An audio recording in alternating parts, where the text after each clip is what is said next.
You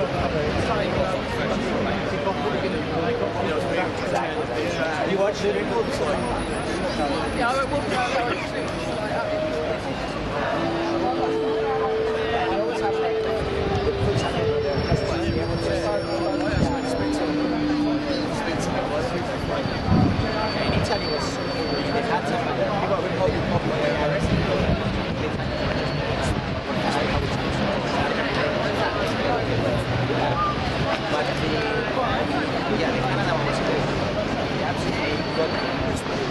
I mean, what they're saying is they're going to put them up in the message box. Yeah. Please, can you just leave everybody below? Yeah. I mean, if you could take that back to this effort to say that it really is one of the priorities. Yeah, we do. Yeah, because I mean, like I said, we're in line with you. Yeah, we just want to go out. I suppose, do you know this? Yeah. I suppose this as well. There is one of our big bosses, Lorraine Cousins, who's a chief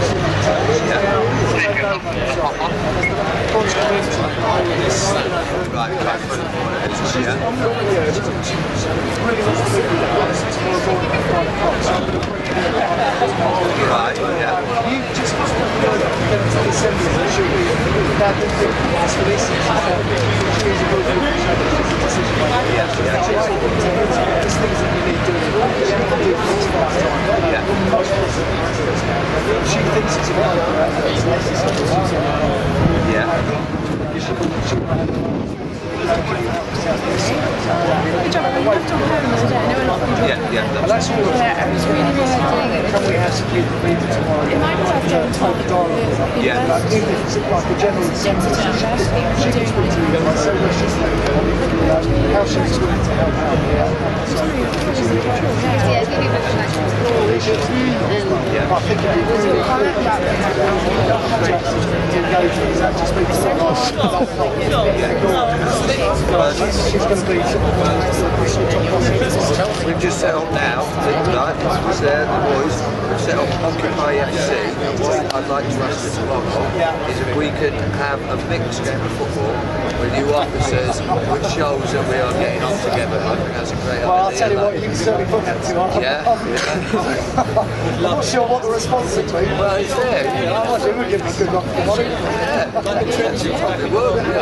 I'm 52. Well, I'll tell you what, put it to her. I'm dying to hear what her response will be to that. But we'll be here at 9 o'clock.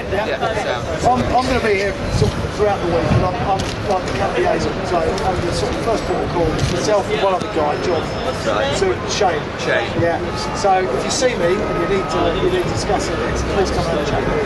And if I can't give a decision there, I will certainly pass it through to get a decision. Yeah. If you can pass that around, All right, guys. Thank you. Basically, we've got a deal from the owner to be there for 3 weeks till demolition. We negotiated with him and he's given us a building round the corner on a peppercorn lease. Basically, we've been squatting buildings, occupying for 20 years, setting up environment, community centres, rainbow centres. That's kind of what we do, and help support direct action and protest. Some of us at Democracy Village the other year, and quite various different large buildings. Really exciting what's going on here, really good thing to see, and it's spread around the world, over 1,000 cities. It's incredible, you know, people are waking up and creating the future they want to see. You're setting up this exhibition. The theme is it's a Save Our Squatting exhibition. Basically, the government wants to bring in a new law next year that will criminalise squatting, that could put squatters and homeless people, even tenants who are accused of being squatters by landlords, in prison for up to 30 days. It's tyranny, it's draconianism, we're not going to stand for it. It's kind of like the Final Enclosure Act, basically. It means they take away, they want to make trespass are finally a criminal offence rather than it's been a civil offence for years, basically. And really, you know, this law should be opposed in every way it can. It will also affect it's a major assault on our rights to protest, basically, because what it means is that when you do a climate camp, when you do a peace camp like Women's Peace Camp, any of the road protests, students occupy places, unions occupy places, they use trespass. And if they criminalise trespass, whereas now trespass initially is a civil offence, they can come in at a camp when it's setting up and arrest everyone for trespass if they get this law in. So it's really something everyone should get involved with campaigning against, try and save our rights to trespass, rights to squat. you can check out www.squashcampaign.org, or else squattershousingactiongroup.wordpress.com. And there's monthly meetings in London. Check out squattastic.blogspot.com. And really, we need to save our rights to shelter in empty and abandoned buildings. This law is draconian. They want to remove over 700 years of rights, since the 1371 Forcible Entry Act said that you have to go before a magistrate before you can kick the door in on a tenant or someone staying in a cottage or wherever, and go before a magistrate and put the landlord side and the tenant side or whatever. Now they're saying this new law could license landlords to just kick the door in and violently evict people. And they've justified it with 6 months of propaganda and lies. The housing ministers, Grant Shapps, Crispin Blunt have been lying blatantly, saying that you can that people can squat people's homes while they're away on holiday or down the shops. This is a lie. There's already a law that's called the Displaced Residential Occupier Law from 1977. If you displace a residential home occupying person that lives in that home, the police can turn up, say get out now or we will arrest you. If you refuse to get out, kick the door in and arrest you. You can only squat an empty building that has no one living in it as their residence or their home. But yet for 6 months the Evening Standard, the Daily Mail, the Telegraph has been pumping out these lies and propaganda saying when you go on holiday you come back and somebody squatted your home. This is a lie. They're not allowed to do that. They already have a law. But the reason is they know there's going to be massive protests next year when the economic crash really hits in. People getting their houses repossessed, housing benefit. Loads of people are going to have to move. Let alone, what are they going to do with 20 to 50,000 squatters and stuff? And so basically they're trying to remove our rights to protest, both for squatters but also for environmental protesters, for students and unions. Students who occupy universities could be affected if they criminalise trespass. Unions who occupy factories will be affected as well. So we've got the TUC on side already, various other groups, we're trying to raise awareness about it. There should be land available for people to live, to set up communities.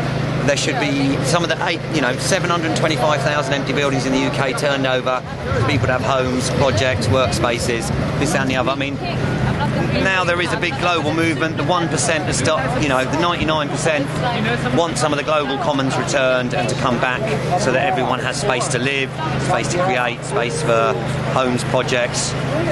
Could be creating a lot of jobs by people recycling empty buildings and getting on with projects for community, projects for the environment, that kind of thing. And hopefully there's a massive global shift happening now whereby we do redistribute some land, some buildings. We squatted this building last Thursday. Just before this we came down to the occupation on Saturday. And the landlord, basically, we've negotiated a deal. He's let us stay for 3 weeks until they demolish the building, and then he's given us a peppercorn lease for up to 3 months on a building around the corner. So that is, he's pretty rich, but he's a self-made man. He says that's the 1% giving something back to the 99%. So we need some major redistribution going on, basically, and hopefully we're going to see that over the next time. And viva and support to all the people who are occupying cities, over 1,000 cities occupied all over the place. I think we've got London, Bristol, we've had reports back from Nottingham, stuff from Manchester, I think Glasgow and Edinburgh. I think I heard something about Norwich and Newcastle, maybe something in Southampton. Occupy Britain's going well, solidarity to all the other occupations out there. We need to get together, communicate how it's working, the method. I think, talking to a mate earlier, we're going to work on getting the information from the Spanish posse, 15M movement, and from the New York lot about how you run a General Assembly process, how the camp is set up, and get that out to as many people as possible. I mean, basically, we're involved with Democracy Village, the Parliament Square occupation the other year, and basically that, spread out a lot of different places. I think the Spanish 15M movement said they're inspired by some of the tent occupations in London.